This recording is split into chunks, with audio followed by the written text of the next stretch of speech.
Hey everybody, it's Laura Dobkins. This is another WordPress video. I'm going to be covering another class that I use when I'm building themes. This class is what I use to register my scripts and my style sheets.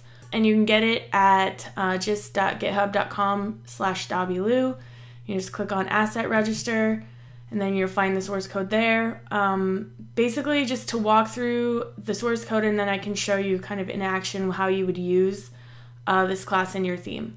The constructor function, basically you would drop in for your theme, whatever the script's base URI is and the style sheet base URI.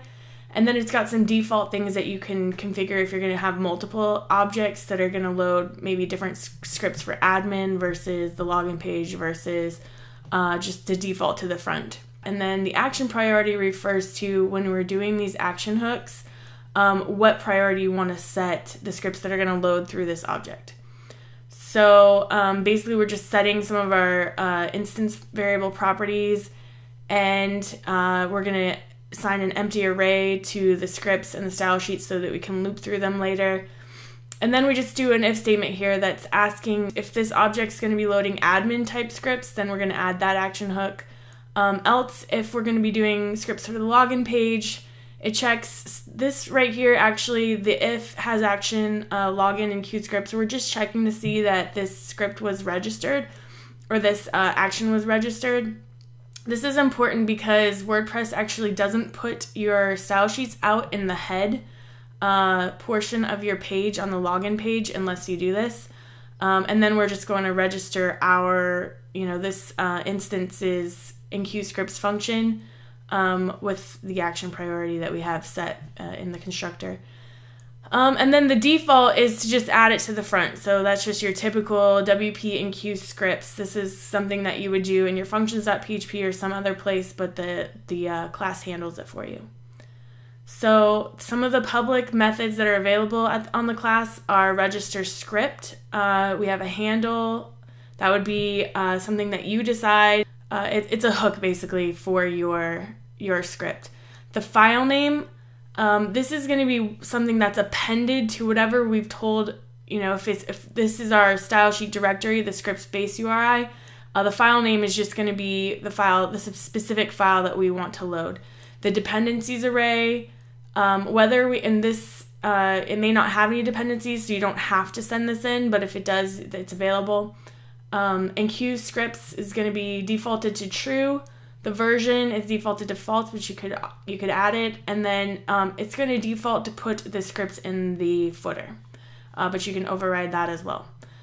And so we just add an array based on the key using our handle. We just add all of these values to the array, and we're just storing them so later down in enqueue scripts we can loop through our scripts. WP registers scripts, so we're just dropping in our key, which is the handle, the source, the dependencies, basically all. If you're interested in what this function does, you can check it out on the WordPress codex, but these are the parameters that this function accepts. And then if we want it enqueued, so possibly you just want to register your script and maybe enqueue it at some later time, like on a conditional, you can set the enqueue value to false, and then it would skip this step in the process, but by default we want to enqueue them. And we do this for both our scripts array, and then we do it for our style sheets array, just calling the WordPress register style.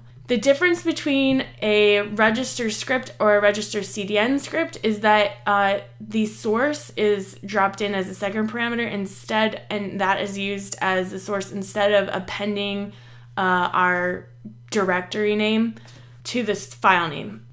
So that's just a little helper method in case you have something coming that's not going to be coming from your theme's CSS files.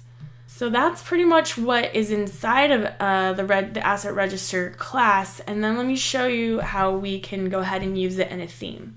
So this is just a demo theme that I've been using, Painted Cloud Studio. It's really a simple theme. There's not much to it except for what we want to show. So we go to WP Content, our themes folder, and then we've got the demo theme. So asset register is just the file that you saw on the GitHub gist. And then we'll go to functions.php, and here's where we're going to actually load in our file, so our class file, so that we can use it. So the first thing that we want to do is just go ahead and set a variable for our template directory so that we can use it when we're building some of our other paths. The next few paths are kind of like the same thing going on here. We're just kind of creating some variables that we can use later in our theme, or in our functions.php to load files.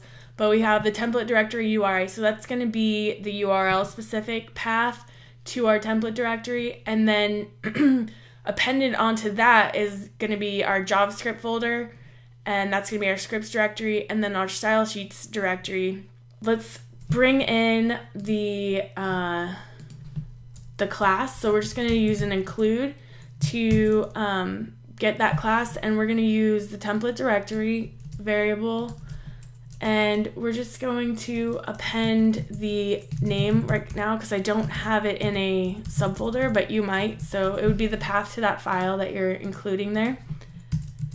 So now that we have that file loaded in, we are going to go ahead and create an instance of this class.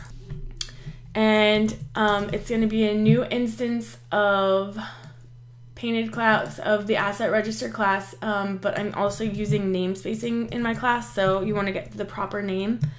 And then we're just going to pass in, the first parameter is the scripts directory. The second one is going to be my style sheet directory. So let's just tell this guy that we want to register a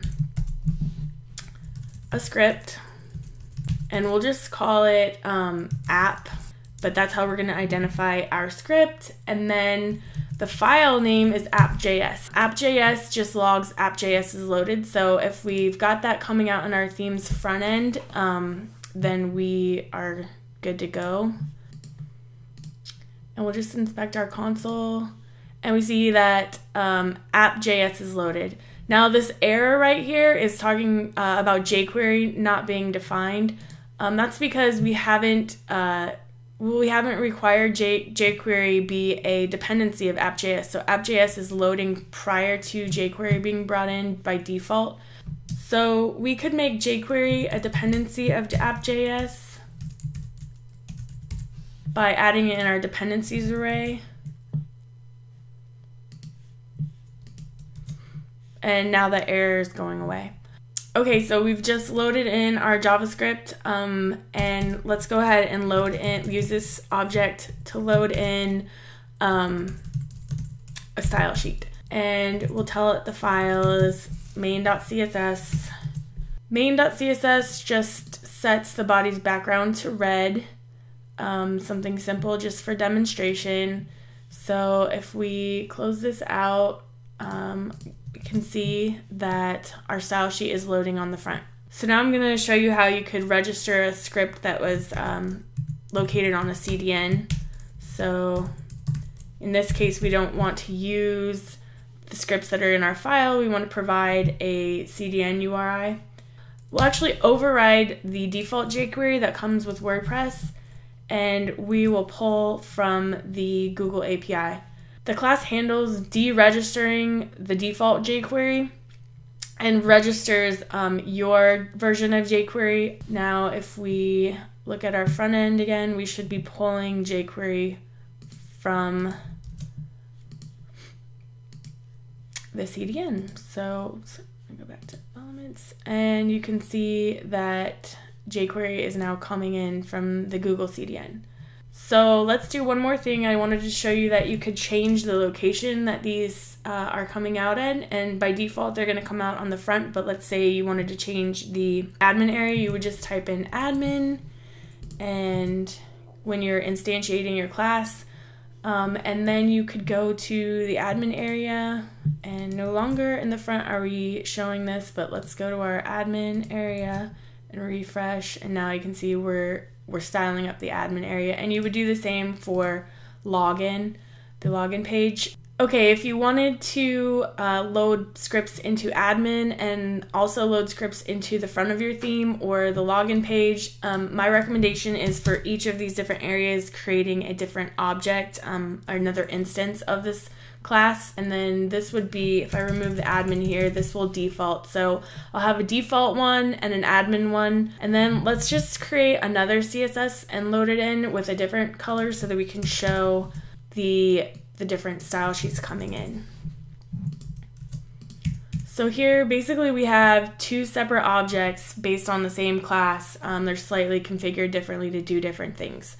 So let's go ahead and save a new style sheet called admin.css in our style sheet folder. And let's just set the body's background to blue. And we'll save this. Let me just check. Okay. So, one more thing, we need to use the admin register object to load our admin CSS. So, hello world, we're still getting red on the front, which is good. We loaded in our red style sheet, and then in the admin area, we're getting our blue style sheet. So, if you need to load styles and scripts in different locations, my recommendation is just to create another object that handles your admin scripts. So that's pretty much it for using this class. If you have any questions, post a comment or send me an email. Thanks for listening.